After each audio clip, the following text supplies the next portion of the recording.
Good Monday morning, everybody, and welcome to No More Mondays. This is the show where we believe three important things. Humans still matter, mediocrity is expensive, and ownership will change everything. As always, I am your host, Angie Callan, and today we are talking about something that might seem simple, but can lead to a lot of that expensive mediocrity and be surprisingly hard to do, and that is getting clear. Today, I am joined by Steve Woodruff. He is part of my unconference family, and he is also known as the King of Clarity. He helps leaders, teams, and organizations get crystal clear and communicate effectively. Music to my ears. He is the author of Clarity Wins and The Point, and his core belief is super, super simple. Confusion loses and clarity wins. I couldn't agree more. And newsflash, most of the time, when people struggle to communicate, it's not a messaging problem. It is a clarity problem. So today we're going to help you address it. We're going to talk about why clarity is hard, but shouldn't be hard, where confusion shows up, and what actually changes when we just get back to basics and simplify. Steve, welcome to No More Monday, King of Clarity. Great to join you here, Angie. I also forgot to tell you that I kind of want to call Steve the Wolfman Woodruff because he has maybe the most amazing radio voice you've ever heard. So, except I've never been a DJ. That may change after the millions of people that hear you on No More Mondays. Okay, that's all right.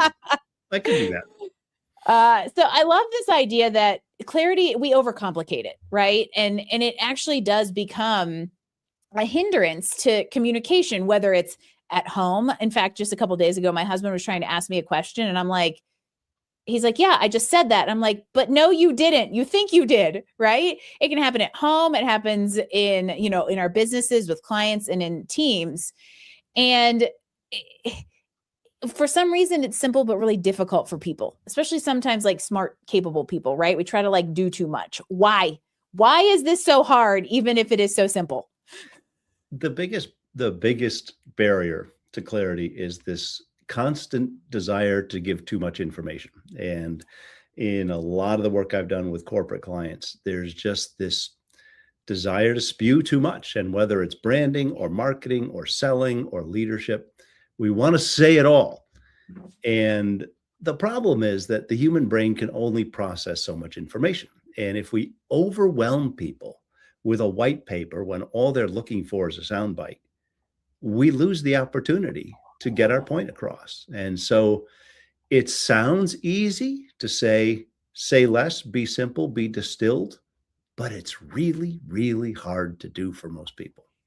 Well, and when we think about it from like a business and a marketing organization, the white paper versus soundbite is such a good example because for us, we feel like everything in the white paper is critical to the messaging when really the audience only actually needs the soundbite to then add layers to a conversation. But I find the same thing, that people feel like they need to get everything they think you need to know out in one fell giant dump of a swoop, and nobody can digest that.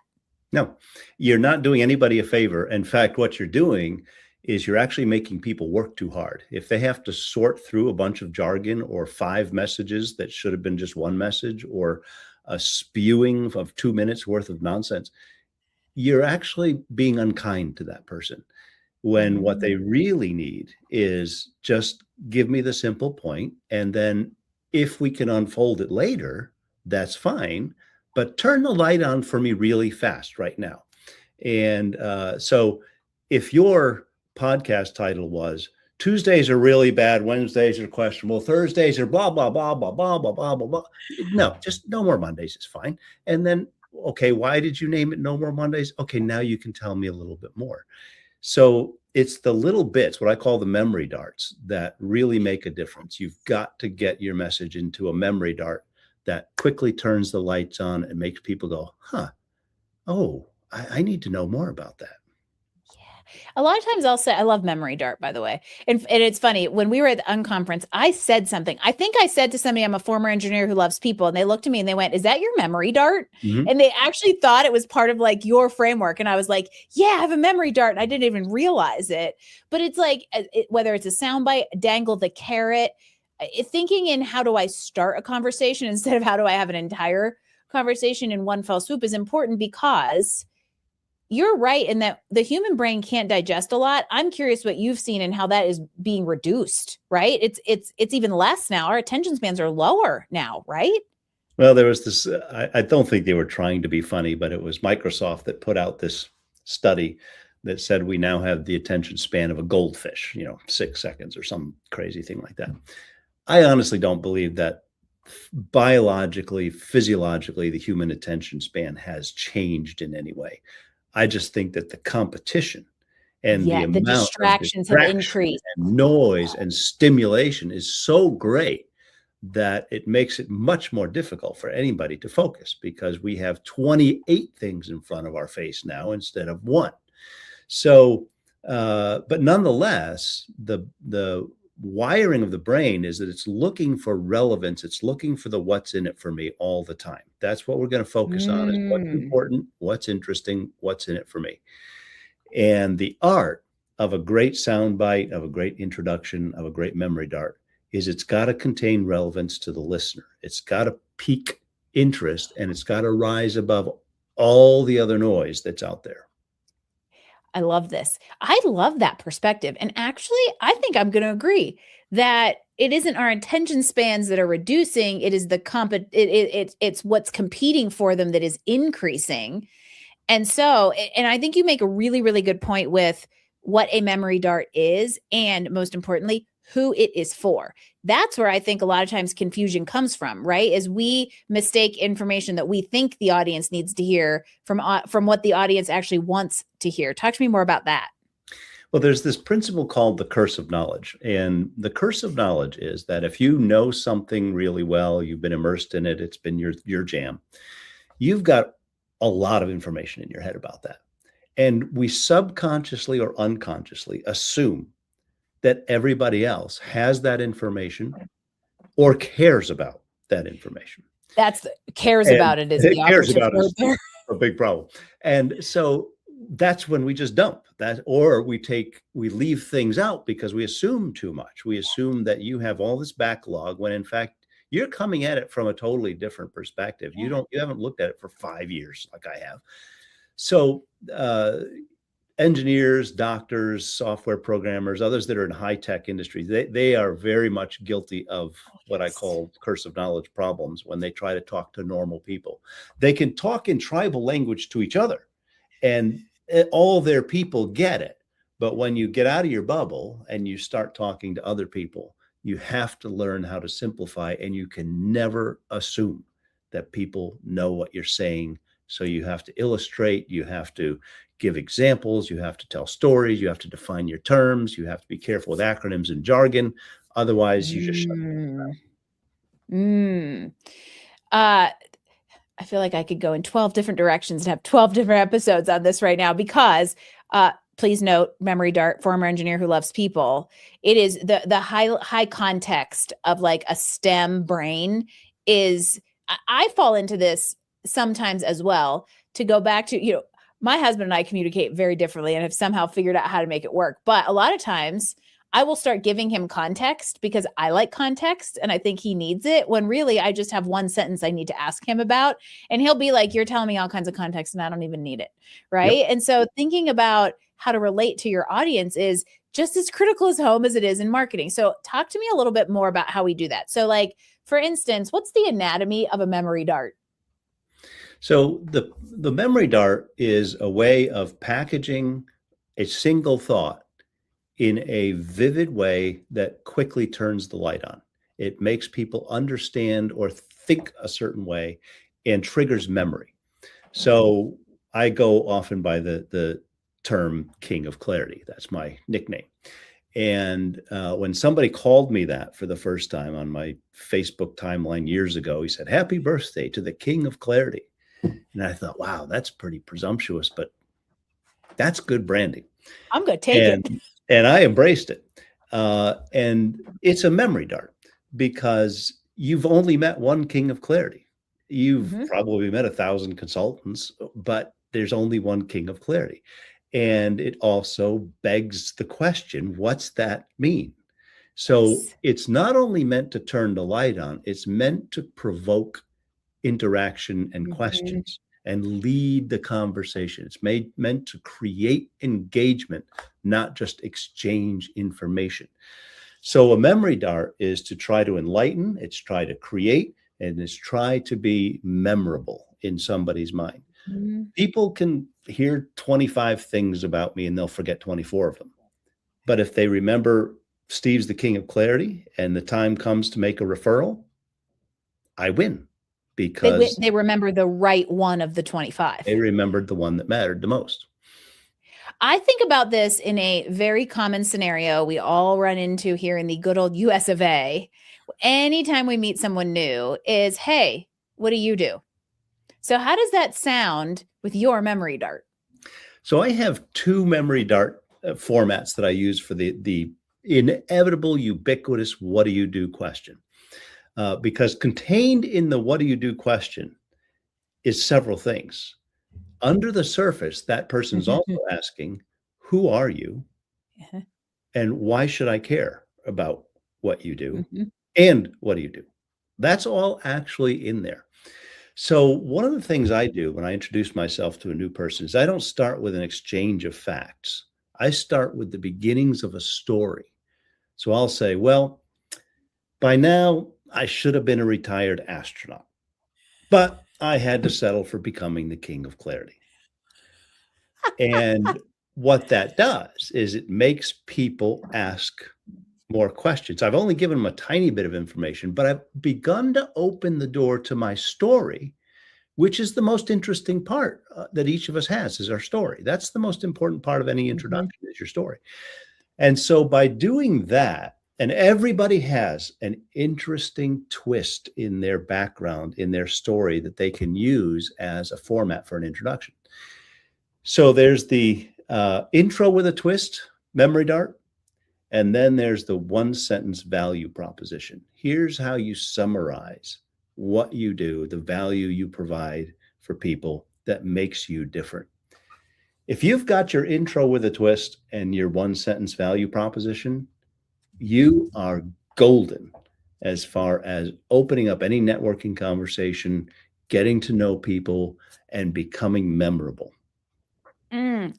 Okay, get ready, everyone. This means you have to change your thinking and stop saying, oh, I'm a doctor. Correct.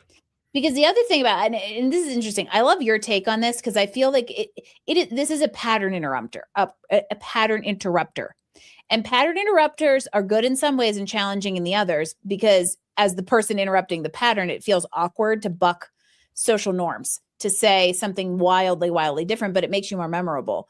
And I like your take on this because years and years ago, when I was in like 12 lifetimes ago, I did some business coaching, not related to anything even close to what I do now. However, some stuff stuck. And they always used to talk about like your help statement, right? Because when you say I'm a doctor, you have put yourself into an absolute identity that is like non-negotiable, not one, and two, leaves no room for a conversation. Right. Instead of like, oh, well, I help people be, physically, mentally, and spiritually well. Oh, how do you do that? Well, here's my value proposition, right? It leads to an actual exchange instead of this just very short in a box identity. And this is a framework with how you can actually create the pattern interrupter. I love it.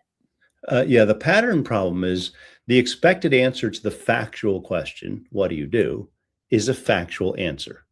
I'm a lawyer. Well, we haven't gotten anywhere. We've just moved one step down the road and gone nowhere. But one of my favorite introductions by a lawyer is, and I've never forgotten the way she introduced herself. She says, I'm J.K. Elkins, and I went to law school, so you don't have to. That's so good. Absolutely brilliant. I don't know how many lawyers I've met. I've forgotten them all, except her. And you know her name. I do. I still remember her name. Because of that. Because it was buried in the introduction and it had this wonderful, amusing twist to it. And so another way to do a great intro with a twist is to take your job, the description of your job, and make it kind of funny. So at one point, my youngest son had started a job taking photography, both on his feet and with a drone, doing documentation of building sites. There's this whole this whole world of people that document progress of building, and all this stuff goes back into the clouds and it's being analyzed. And he said, "Dad, my job title is documentation specialist. That's not a good memory dart, is it?" And I said, "No, that sucks. I mean, who wants to talk to a documentation specialist?" So we brainstormed a little bit, and I said, "Seth, next time somebody asks, what do you do? Just answer this way. They pay me to fly drones and take pictures," which is true. They pay him to fly drones and take pictures, but it's funny. It's intriguing. It opens up a conversation.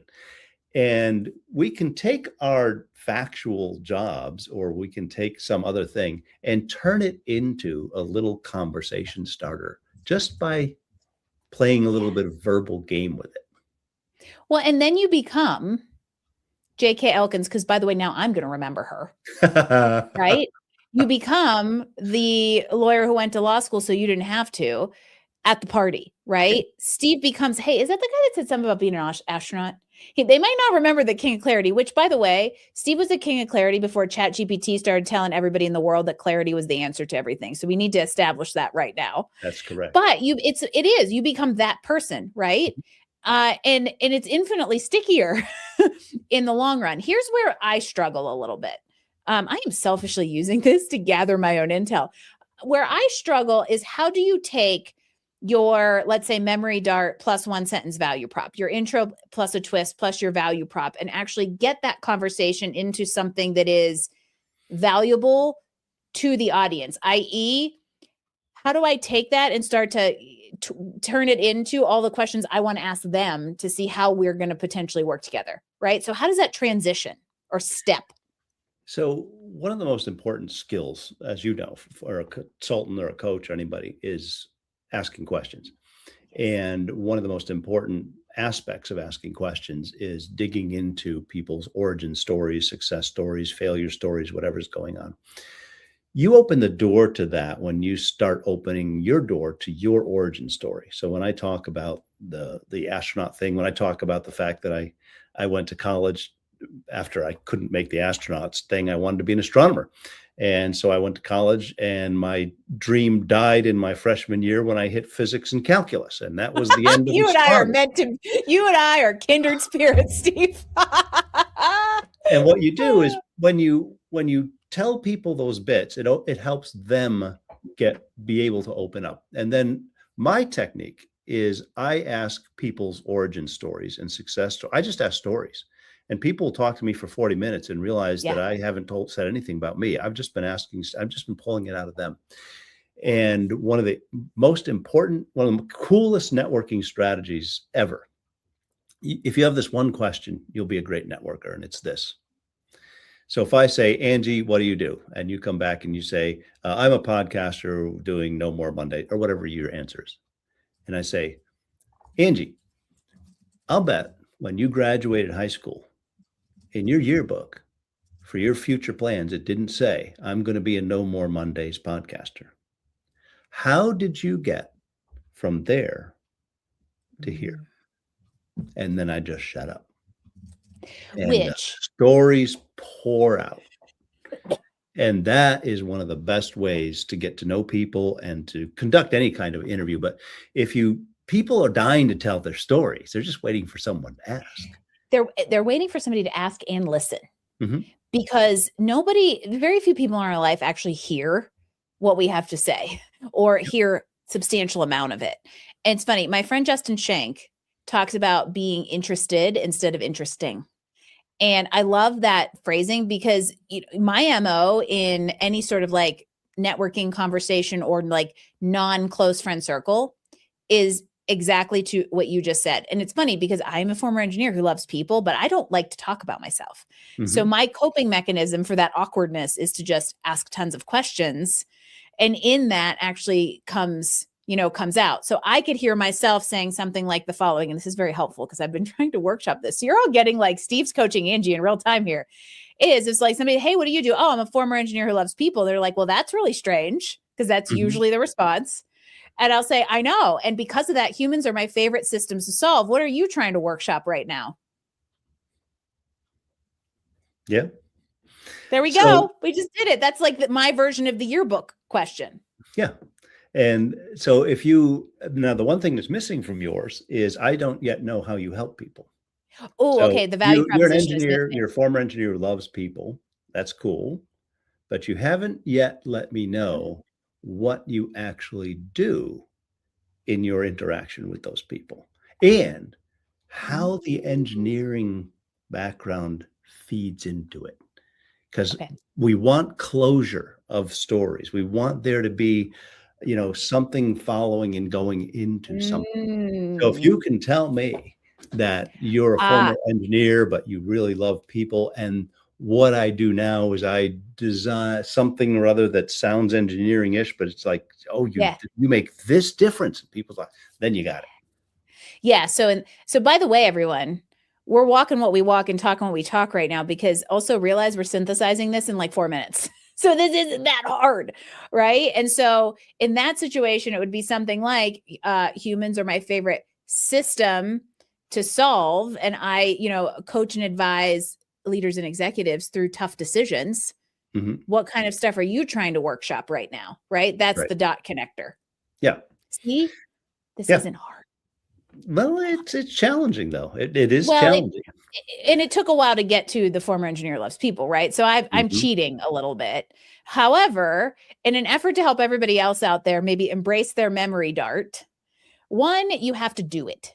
Let me just Mhm. tell you that, because it is very easy when you walk into a room of people to just slide right back into the social norm, because at first it's a little uncomfortable to be the one doing things differently. But I also feel like I now wear a human shirt. So I get it. Like I have bought myself permission to be slightly off from the beginning.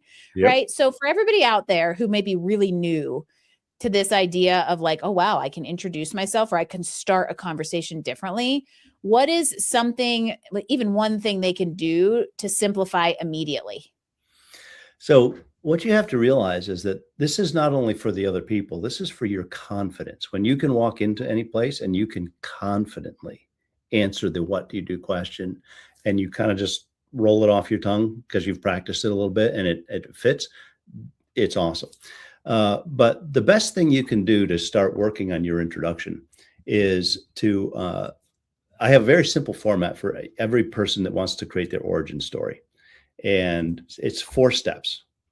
I started here, and that story could be your childhood, it could be your high school, it could be your first job, wherever you want to be, your college. I started here. Then this happened. That's the twist. That's the somebody told Mm, me I should do this. I was knocked off by a bicycle and broke 15 teeth. Whatever. Then this happened. Now I'm doing this. Now we're bringing up to speed. And here's where I'm heading. Here's my goal. Here's my aspiration. If you can answer those four questions with simple statements, each one, you have a compressed origin and evolution story that you can tell people in 1 minute. And you can also pull your introduction with a twist out of that, because out of that. everybody's got that. And then this happened. Most of us have like 5 of those. And then this happened in our history. Yeah. Every several years, you have a then this happened. That's correct. And it turns out that that's the most interesting thing you can say. Everybody wants to know that they're talking to Mhm. an interesting human. And as soon as you show up as someone that had this accident or fell off this cliff or was hired away by that or went through a downsizing that took any of that, it makes it so much easier for people to relate to you instead of you're just some stuffed shirt with a role and a title and that's it. Yeah. Instead of a box, you're kind of like a whole exciting toy department. Yeah. Uh, and it's just so interesting how people we learn and communicate in stories. However, for some reason, we don't tend to use them in many of these situations where it's really like high opportunity. And here's the thing, we're going to use as this active case study in my own episode. I started here, Then this happened. Now I'm doing X and here's where I'm heading. Many of you listening know enough of my story to here are my answers to, I can actually identify them and line them up. I started my career as an engineer. Then I moved to Colorado and realized there's more to life than sitting in a cubicle and designing documents. And because I love people, I channeled that into coaching, where I am now advising executives and teams in how to navigate complex problems. See, now in that's just this nice compact, that's like 40 seconds. I'm so glad this is recorded, Steve. And you have just outlined both your story and your value proposition in just this little, and anybody can do that. We all have that. And your story, everybody's story is unique and interesting. So all you have, we all have those 4 parts. Yes, we all do.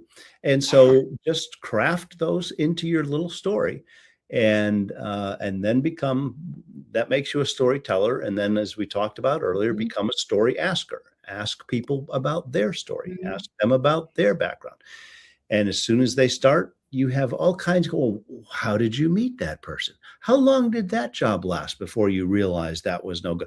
And you can go on and on just asking these questions for an hour, being an interested interviewer, because I'm very curious. I love hearing people's story. And so it makes people feel warm. It makes people feel liked. It makes people feel important. And all you're doing is just figuring out new stuff, finding out interesting stuff. And I love hearing about new businesses or new approaches or weird twists in the machine. It's fun. Well, and so if I read through those 4, my MO is to be asked that question first, right? Hey, what do you do? Okay, well, I started here, went there, this happened. And when I get to the here's what I'm doing now, I would most likely end that with, what about you? Because now I'm on the question asking offensive.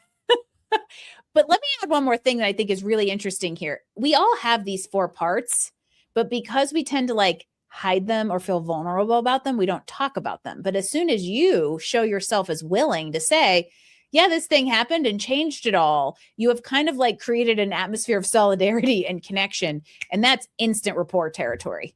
You give people permission to be human. And when you're in the corporate world, that's actually kind of counterintuitive. In the corporate world, you're supposed to say all the right jargon, say all the right thing. Well, I'm a VP of HR and blah, blah, blah, blah, and give your all your credibility title nonsense.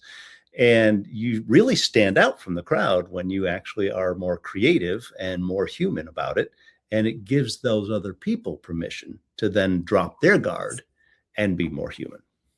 It really is amazing what happens when you give yourself and therefore others permission to be human. Turns out humans still matter, and Steve is the clarity king. There you go. But this to me comes back to the simplicity of all of this, the exploration it requires you to do to find those simple nuggets. But at the end of the day, it's just a very clear and effective way to communicate and start a relationship, instead of, I am going to tell you everything I possibly want you to know about me in one fell swoop, which, by the way, is really common when people go to interviews, right? And they can't trust that everything will unfold over the 29 minutes. This is a really, really great system to think about. Even if you're going to an interview, you can twist this a little bit to be interview specific, but it's the idea of what do I want someone to know about me? Yeah. And to do that effectively in an interview, you've got to be in touch with your keywords, your core strengths, the things that make you different. If you don't have a distinct and differentiating understanding of your identity, you're going to just spew jargon and try to measure up to be like everybody else. Your goal isn't to be like everybody else. It's to be different from everybody else. You've got to differentiate. And so in that interview, if you happen to be just 100% primo at project management, no detail left behind, that's what you go with when you in that interview. You say, and when it comes down to doing organization and project management, there is no detail left behind. Every role I take, people just absolutely go gaga over the way I end up reporting and making things happen. Well, then, that's what I want. Or if that's not what I want, then good. Mhm. I've just eliminated myself from a job I'm not going to be happy in. So You're that's, not a fit for. yeah, Yeah. exactly. But the big thing here is this goes back to confusion. And that is if you can't clearly articulate your value proposition, whether you're interviewing, whether you're talking to a potential customer, whether you're talking to your team and trying to get their buy-in to something, whatever it is, if you can't clearly communicate the goal, the need, or the value proposition, you have a confused buyer. And confused buyers don't make any decision. They just don't act. And you become a commodity. You just blend Yep. into the background. And so Yep. I have a little friend behind me. Just a moment. I'll be right back. My colleague, Justin. We have a special guest. Yeah. So Justin is my emperor penguin. And the way I illustrate it is this way. We've all seen those nature programs where you have all these penguins on the ice floe. And they all look the same. They all sound the same. They all walk the same. Oh, yes. They're adorable. And I say, look, you are just another penguin on the ice floe until you have some kind of differentiating message. And whether you're just another potential new hire, you're just another digital agency, you're just another coach. And so you don't want to be another penguin. You've got to have a way of standing out. Otherwise, you're just off in the background among the other 100 people that are not going to be accepted. So what is it about you that is uniquely awesome? And if you don't know your superpower, you need to figure it out. And you need to talk to people closest to you who work with you and ask the question, what am I absolutely fantastic at? What is my absolutely best thing? And that's what you're going to lead with when you are talking to people. And that's true on a company level, that's true on a brand level, and that's true on an individual level. You've got to be in touch with your awesome and not be ashamed of it. Oh, love the ad on the bottom at the end of there, right? Is sometimes we just have to embrace our weird because it's actually the thing that makes you different. It is a superpower, but in an effort to blend into the sea of sameness, we try to like neutralize it instead of being the penguin who is the one who gets filmed for Planet Earth, right? Mm-hmm. How are you the weird penguin that actually gets filmed? Yeah. Well, you got to be that penguin. The best illustration that Seth Godin, who's a brilliant marketing writer, he wrote this book called Purple Cow that was transformative for me. And the reason he wrote that book with that title is if you drive past these fields of cows, nobody's going to remark about any cow until they see a purple one. If you see a purple cow, you're going to talk about that purple cow. And great marketing and great branding and great messaging is about purple cows. Purple cow. You don't want to just be background noise. You can't afford to be background noise, not in this environment. And so it's up to us to bring forward what it is that makes us unique and then to turn the light on for other people, because otherwise they don't know. And we're all in the dark. Yep. And guess what's a purple cow, y'all? A memory dart. Turns out clarity. Purple cow is a memory dart. Justin is a visual memory dart.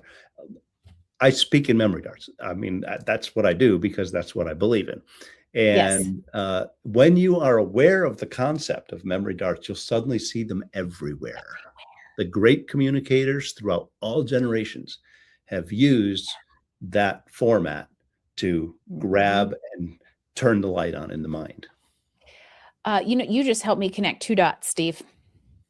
Uh-oh. A lot of times I say that cliches are a thing because they're true, but guess what? It's usually because those statements are memory darts. Like comfort doesn't come in the, or growth doesn't happen in the comfort zone, or whatever those, like, they're sound bites. They are highly, highly memorable, and they're true for a reason, right? They're sticky. So for all of you out there, I challenge you to think about what's your purple cow, what's your stuffed penguin, what is your memory dart? Where'd you start? What happened? What are you doing now? And where are you heading? And how do you turn that into a memory dart that becomes a great conversation starter that has clarity and curiosity behind it? You got it. This was a pretty good conversation with a lot of clarity behind it, Steve. Thanks for joining me. Oh, I'm so glad to be here. It's been really fun. And of course, I still remember your t-shirt which is a visual Visual. memory dart, by the way, Yep. about, the human thing. And yeah, you live this out. You embrace your weird and you just put that right out there. That's right. And the fact is, if you didn't, if you were just, well, I'm an executive coach that helps people, blah, blah, blah, nobody would care and nobody would listen to you. Nope. Nope. And so, on that note, as we close things out, I have a thought, and then I want you to give everybody a little clue on where they can find you in the book and study this more.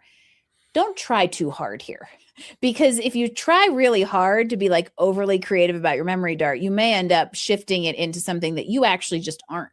So I love the idea of get out, have conversations with people, pick up on the words they use commonly for you, and be okay with your unique differentiators as you go out into your, authentic, impactful self. And so for somebody out there who wants a little bit more help and wants to dig into this a little bit more, how do they find and follow you and get the reading material that is very, very helpful here? So my two books are on Amazon. One's called Clarity Wins, and the other is called The Point. Clarity Wins focuses more on developing your brand messages and your memory darts. The Point is an actual universal formula for clear communication, because clarity goes beyond introductions. It goes into everything we do. And so I have an entire framework for clear communications that we haven't even begun to touch on yet. You can find out more about me at stevewoodruff.com, not surprising. And then as far as the social channels, LinkedIn is where I spend most of my time. So if you look for me on LinkedIn, you'll see, the presumptuous king of clarity again. And you can feel free to follow me there. Own it, Steve. And I don't even need to tell you that, because you do. See, own your weird. And it doesn't have to be weird, just unique. Steve, I've loved this conversation. Thank you so much for being here today. Well, thanks for inviting me. It's been a blast, Angie. Yeah, clarity is simpler than we think. And it doesn't take a lot to stand out in this world full of distractions, except for that one thing as clarity. And so Steve's book, follow him on LinkedIn. If this is where you're watching, he's connected to me. We've got all the links in the show notes. And remember, clarity about yourself comes down to knowing what makes you unique and not being afraid to lean into it. Again, Steve, huge thanks for being here today, and to all of you out there for listening. If this conversation got you thinking, I don't know how it didn't, by the way. Even I'm over here thinking, and I do this stuff. Share it with somebody who needs to hear it, or leave us a rating, because it's hugely, hugely helpful. And as always, I'm grateful for you, Steve, and everybody out there for being part of the No More Mondays community. And until next time, here's to fewer Sunday scaries and no more Mondays. See you next week.